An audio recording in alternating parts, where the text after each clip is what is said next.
de faire la synthèse. Tu dis, il a bien dit ce que j'allais dire. C'est impressionnant. Bon, je vais me réfugier sur des domaines un peu périphériques.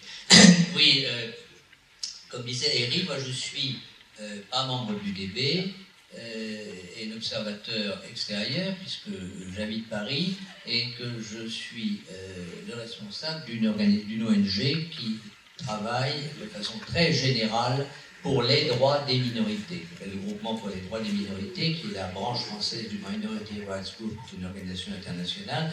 Nous travaillons au Conseil de l'Europe, aux Nations Unies, en matière de minorités. Donc, je suis juriste par ailleurs, donc cet engagement qui est très ancien chez moi maintenant, ne peut pas s'accommoder officiellement d'une appartenance politique, parce que ça ne serait pas convenable. Je dois avoir une position neutre en tant que responsable d'une ONG dans ce domaine.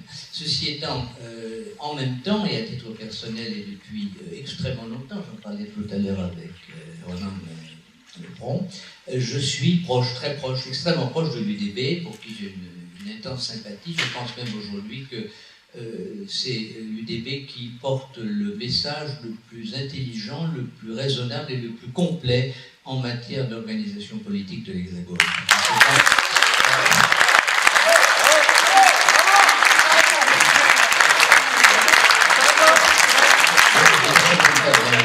C'est les analyses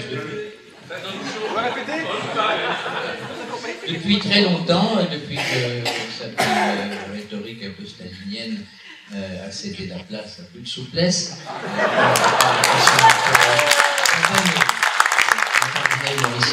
Je trouve que les analyses rigoureuses, intelligentes, subtiles de l'UDB ont toujours été une grâce pour la politique française. Ceci étant, il faut dire que vu de Paris, l'UDB n'existe pas. N'existe pas plus que les autres partis autonomistes. De toute façon, rien n'existe. C'est considéré au mieux comme du folklore, au pire comme de l'illégalité et du collaborationnisme. Et par conséquent, c'est pas extrêmement grave que les Parisiens standards ou les Toulousiens standards n'aient pas une vision très claire de l'UDB, je dirais. Ce qui est important, c'est que les Bretons de Paris aient une vision de l'UDB, ce qui est plus ou moins le cas. Mais pour en venir à la Bretagne, même en Bretagne, il me semble, donc l'analyse que tu dis a donné tout à l'heure des raisons pour lesquelles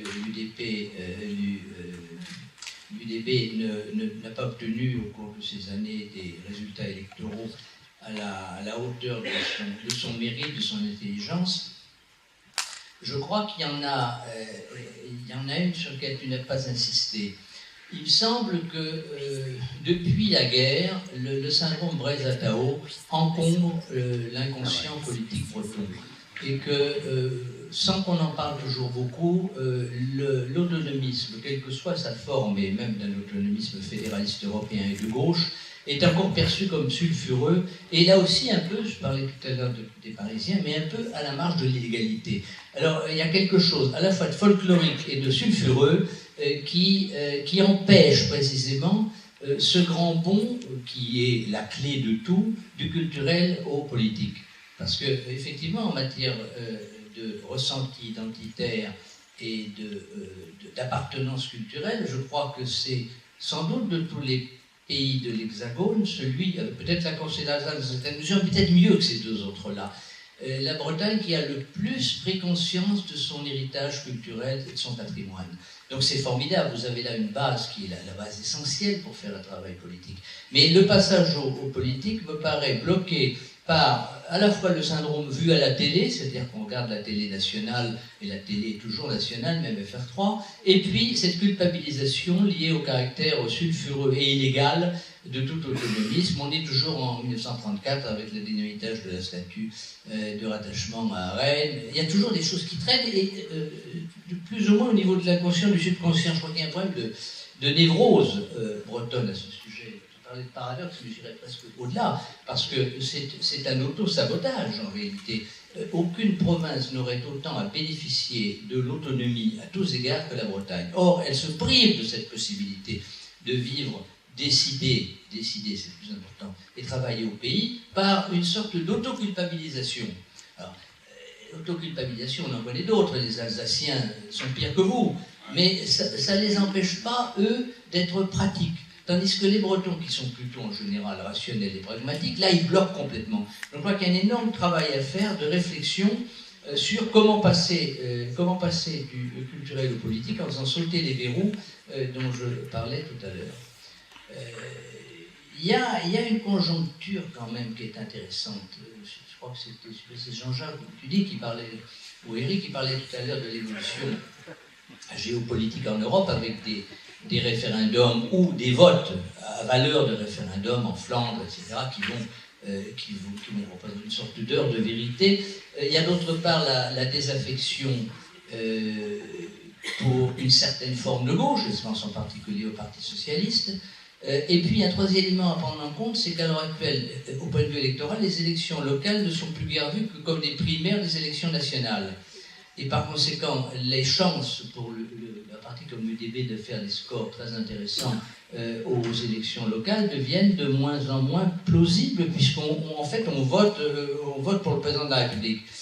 Donc, je crois que c'est ces trois nouveautés qui permettraient peut-être d'amorcer une réflexion un petit peu nouvelle concernant les formes de militantisme à mettre en place pour franchir l'obstacle dont je parlais tout à l'heure. Parce que je pense que c'est le salut de la Bretagne, l'UDB, et je pense que c'est la solution pour la France. Alors, oui, c'est vrai, mais si on juste un mot pour poser un problème, un autre problème, c'est que si on n'est pas l'Espagne.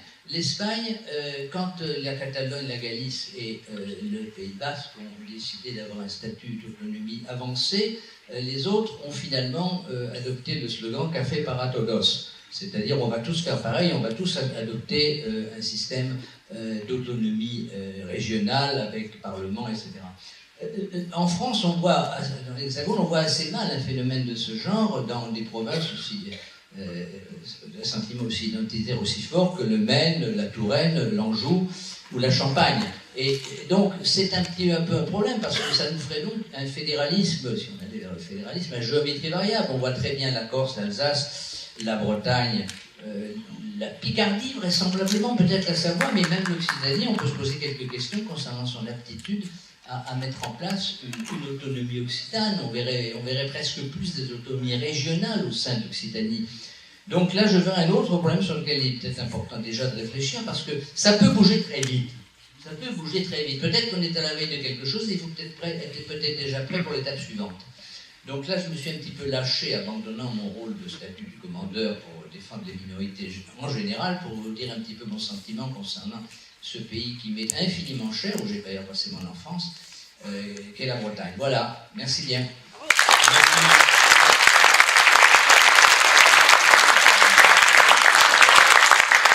Comme je suis